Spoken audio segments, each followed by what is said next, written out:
நான் எழுதுனதவே திருப்பி எழுதக்கூடாதுன்னு நினைக்கிறேன். ஒரே நேரத்தில் 3 படம் எனக்கு வந்துச்சு.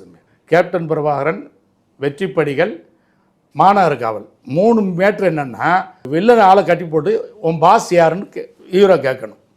2 படத்தில் விஜயகாந்த், ஒரு படத்தில் ராம்கி. ஒரே நேரத்தில் வருது. 3 படத்துக்கு எழுதணும். இது ஆக்சுவலாக என்ன எழுதுவாங்க? சொல்கிறா யாராம்பாரு, அடிப்பான்னு சொல்ல, இதுதான் சீனு. எழுதி கொடுத்துட்டா அவங்க சந்தோஷமாக எடுத்துகிட்டு போயிருப்பாங்க.